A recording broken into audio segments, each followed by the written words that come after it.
Shalom, shalom, shalom, shalom. Que le Seigneur nous bénisse. Que le Dieu d'Israël, le Dieu de miracles, le Dieu de puissance, soit avec chacun d'entre nous. Aujourd'hui, nous verrons comment attirer la chance avec le psaume 4 et du bambou. Tout le monde connaît le bambou.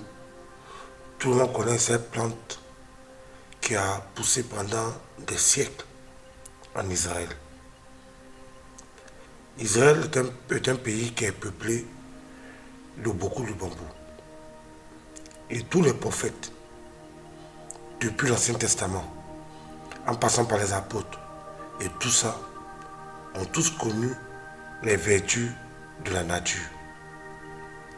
On peut utiliser le bambou avec le psaume 4 pour pouvoir attirer la chance. La Bible dit que le manque de connaissance n'est bon pour personne. Et que le peuple de Dieu est détruit parce qu'il manque la connaissance. Beaucoup de personnes auraient pu éviter des problèmes et des situations catastrophiques s'ils connaissaient le secret des huiles d'onction. Des gens ont fait 20 ans, 30 ans, 40 ans, 50 ans de conversion sans pouvoir utiliser des huiles d'onction.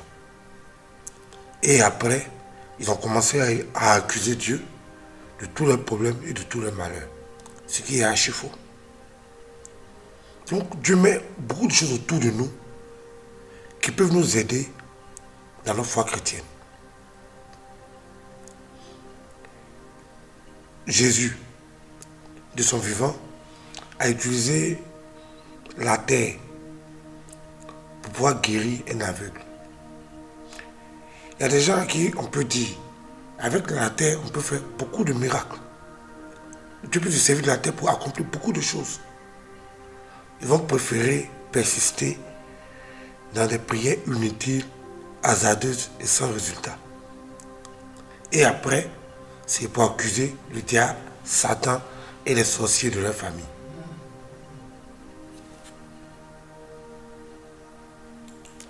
Dieu a mis Adam et Ève dans le jardin parce que dans le jardin, ils avaient la possibilité d'avoir tout ce qui concourt à la piété. Tous les arbres du jardin avaient des vertus spirituelles. Même l'arbre de la connaissance du bien et du mal.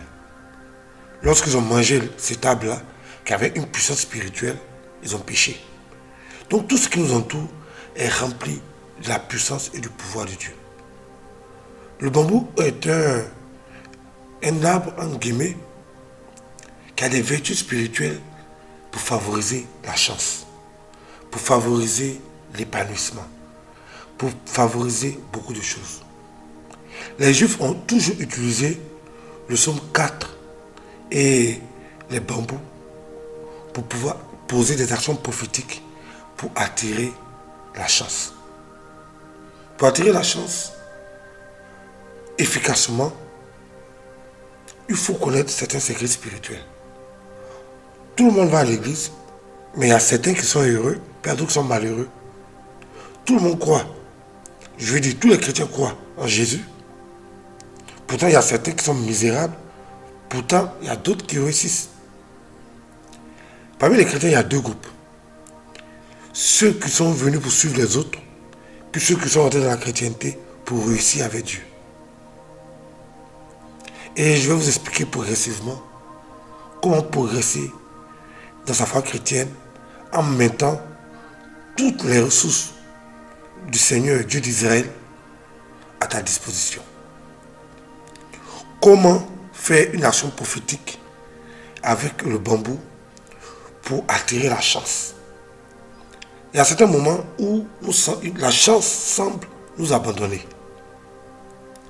Il y a certains moments où on a l'impression que tout se retourne contre nous. Tout ce que nous entreprenons ne marche pas. Et certaines personnes en quête de manipulation des esprits faibles vont dire, oui, si tu as des problèmes, certaines personnes qui sont comme toi sont les sorciers, patati patata. Ça peut être vrai. Mais en général, c'est très faux. Souvent, on utilise notre chance dans des choses inutiles. Et la chance, c'est comme le carburant. À force de l'utiliser, ça finit. Et il arrive maintenant des périodes de malchance. Mais heureusement que l'Éternel nous a donné le psaume 4 pour résoudre ces problèmes. Comment utiliser le psaume 4 avec du bambou pour avoir la chance? D'abord, vous allez vous procurer du bambou. Mais il serait plus intéressant que ce soit du bambou frais. C'est-à-dire que du bambou qui est en train de pousser, vous allez partir couper une branche de bambou. Et vous prenez la branche de bambou, vous la posez devant vous.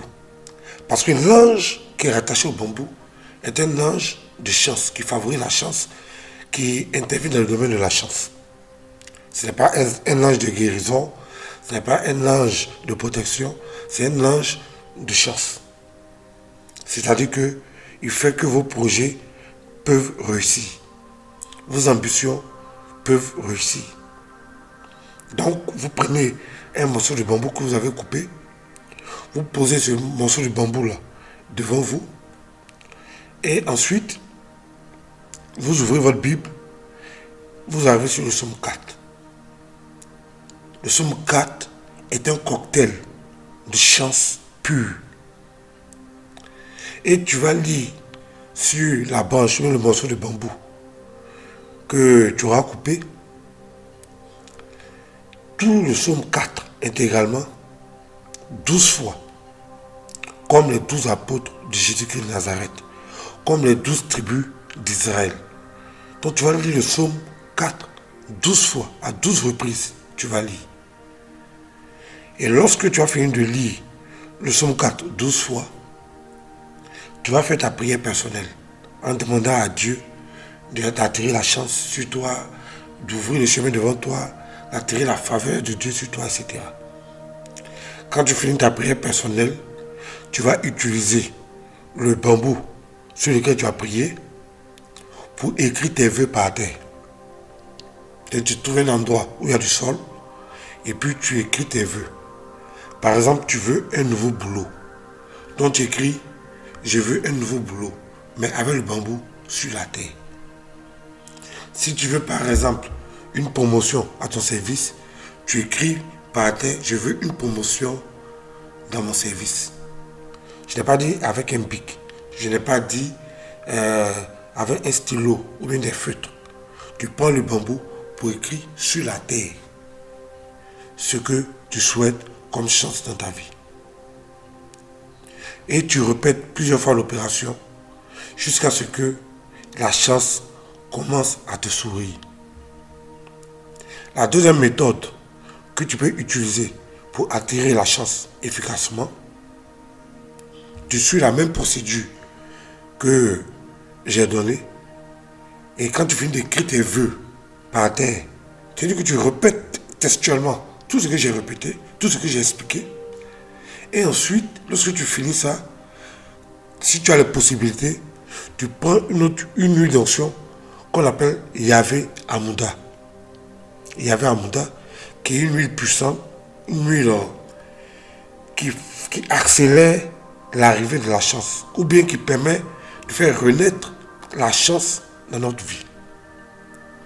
Donc, lorsque tu finis de faire cette invocation et cette action prophétique, si tu as la possibilité d'avoir l'huile Yahvé Amouda, tu prends cette huile, tu mets un peu dans ton eau et tu te rinces avec. Chaque jour, après avoir fait cette action prophétique-là. Maintenant, si tu n'as pas l'huile d'onction Yahvé Amouda, ou bien tu n'as pas l'huile d'onction pluie de chance, alors tu peux le faire simplement. Simplement sans huile d'onction. L'huile d'onction a la capacité d'accélérer et de fortifier l'action prophétique. Maintenant, pour ceux qui ont déjà l'huile d'onction pluie de chance, mais l'huile d'onction Yahvé Amouda, vous n'êtes pas obligé de faire cette action prophétique. Mais le faire n'est pas mauvais. Mais si tu as Yahvé Amouda et pluie de chance, ou bien Fortunata Oro, tu n'as pas besoin de faire forcément cette action prophétique. Mais si tu n'as pas ça, tu peux le faire. Donc le Seigneur nous aide et qu'il nous bénisse abonnez-vous à ma chaîne et je vais vous montrer toujours les choses nécessaires pour que vous arriviez à vous prendre en charge sans dépendre de quelqu'un, sans dépendre des soi-disant sauveurs qui vont vous expliquer des doctrines à dormir debout pendant que vous mourrez ou vous souffrez quotidiennement. Que le Seigneur nous bénisse, que le Seigneur nous aide. Shalom. Shalom, shalom, shalom, shalom. Que le Seigneur nous bénisse. Que le Dieu d'Israël, le Dieu d'Abraham, le Dieu d'Isaac soit avec chacun d'entre nous. Nous allons voir aujourd'hui le secret véritable du psaume 5 contre les jalousies familiales. La Bible déclare que l'homme aura pour ennemi les gens de sa propre maison. En général, lorsqu'on a des ennemis, avant que ça ne commence dehors, ça commence d'abord dans nos propres familles. Et beaucoup de personnes ont été victimes des jalousies familiales. Les jalousies familiales sont à la base de beaucoup de choses. Les échecs scolaires, les échecs professionnels, les échecs sentimentaux, les échecs matériels et plein d'autres choses. Un jaloux, ce n'est pas celui qui va venir s'afficher au devant de toi pour afficher son amertume. Non. La jalousie peut être manifestée de plusieurs manières. Dans les familles, il y a des gens qui peuvent voir l'étoile de quelqu'un. Ils savent que selon la destinée du Dieu d'Israël, tu es appelé à réussir. Tu es appelé à avoir la stabilité. Tu es appelé à avoir des avancées. Tu es appelé à grandir dans la société. Et lorsque vous savez, c'est Dieu qui bénit l'homme. Il y a des gens à qui Dieu donne une grande étoile. À d'autres à qui Dieu donne une étoile moyenne. À d'autres, Dieu donne une petite étoile. Mais pour que ton étoile grandisse, ça va dépendre maintenant de tes pratiques spirituelles. Mais il y a des personnes, par la grâce de Dieu, qui ont des étoiles puissantes à leur naissance. À leur naissance. Ils ont des étoiles très puissantes, très lumineuses. Regardez un peu le cas de Jésus. Quand Jésus est né, la Bible dit qu'il y a une étoile qui a brillé dans le ciel. Et l'étoile a conduit les rois mages vers Jésus. Donc quand nous naissons, il y a une étoile qui brille aussi dans le ciel. Donc l'étoile peut être forte, moyennement forte ou faible. Donc dans le monde spirituel, on voit ton étoile briller dans le ciel. Et quand ton étoile brille, on sait déjà à quel niveau tu es classé. Soit on va te classer parmi les ratés automatiquement, parce que déjà ils sont des ratés depuis la naissance. Soit on va te classer parmi les personnes qui sont appelées à réussir. Et automatiquement, dès que ton étoile est détectée dans le monde invisible, les forces noires se mettent en œuvre automatiquement pour pouvoir neutraliser ton étoile. Et en général, ces personnes qui se mettent d'abord à l'œuvre sont les membres de notre famille.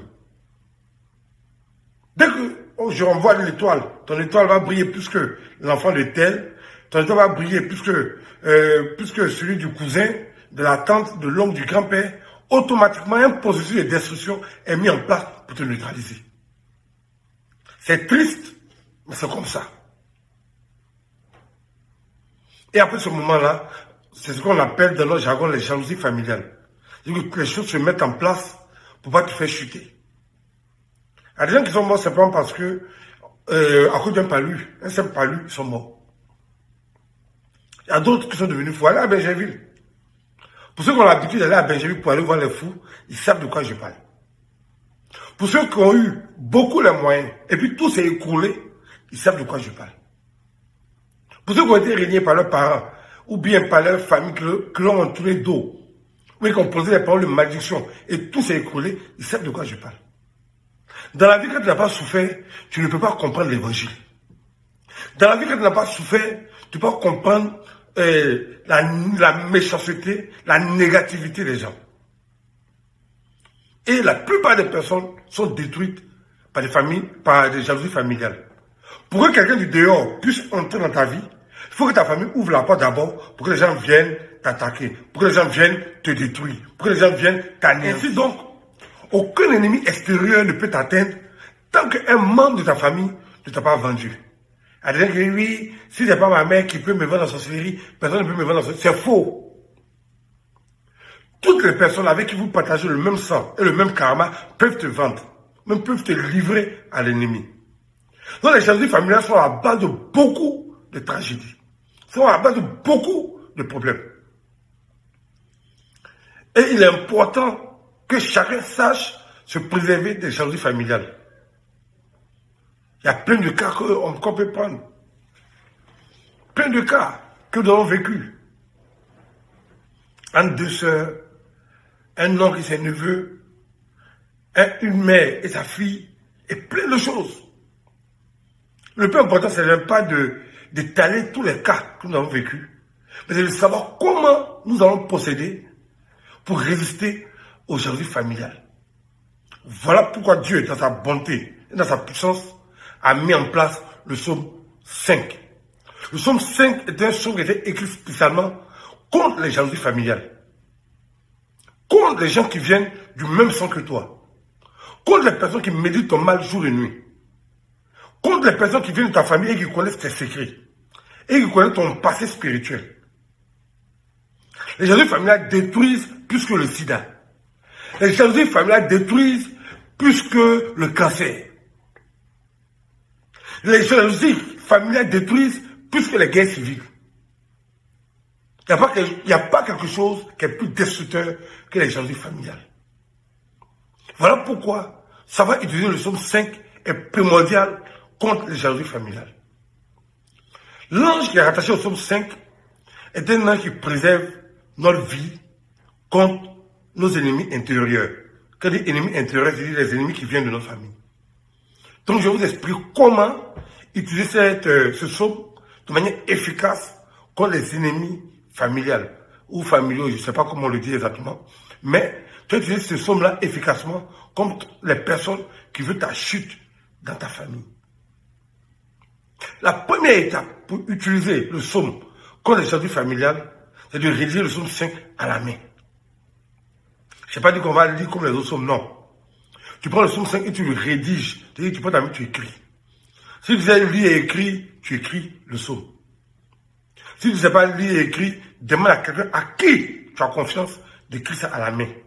Le psaume 5, on ne le récite pas dans la Bible, tu l'écris d'abord sur un papier, avant de commencer à l'utiliser. Les autres psaumes, tu peux prendre la Bible, lire le psaume et puis faire la prière. Mais le psaume 5, tu dois le rédiger à la main. Pourquoi? Parce qu'au fur et à mesure que tu rédiges le psaume 5, ça rattache la puissance de l'ange du psaume à ta personne. Donc il faut que tu rédiges le psaume 5. Donc il suffit de rédiger le psaume 5, tu vas prendre de l'huile, qu'on appelle de l'huile d'olive simple, ou bien de l'huile puissante d'Israël. Si tu utilises une huile simple pour le faire, bon, les résultats seront plus ou moins acceptables. Mais quand tu prends, en plus du psaume 5, une huile qui est chargée des puissances divines, alors tu n'as plus à t'inquiéter lorsque tu fais cette invocation. Donc tu rédiges le psaume 5. Tu prends de l'huile que tu vas verser sur le papier. Donc pour ceux qui n'ont pas les huiles d'onction d'Israël, vous pouvez utiliser de l'huile d'olive simple. Mais vous allez le refaire plusieurs fois, pendant plusieurs temps, pour que cela ait un effet. Après avoir rédigé le psaume 5 avec un papier, sur un papier, pardon, vous prenez de l'huile. De préférence, les huiles d'onction d'Israël. Tu peux prendre l'huile Maléficium, Brissor, condamnation des démons, détresse des démons. Il y a encore d'autres huiles qu'on peut utiliser qui sont adaptées à cela. Vous prenez cette huile-là, puis vous versez ça sur le bout de papier sur lequel vous avez écrit le psaume 5. Et quand tu finis de faire ça, tu prends le bout de papier que tu vas découper en petits morceaux et tu vas mettre ça dans ton eau de bain. Et que le papier où tu écris le psaume 5, tu coupes ça en petits morceaux, puis tu mets ça dans ton eau de bain. Et tu prends ça pour te rincer.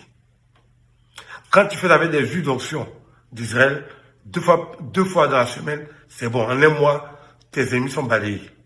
Si tu utilises de l'huile d'onction pastorale, des pasteurs, ou bien tu utilises l'huile d'onction de supermarché, ça va te prendre beaucoup plus de temps et l'efficacité sera moindre. Mais ça agira, mais tout doucement, tout doucement, tout doucement.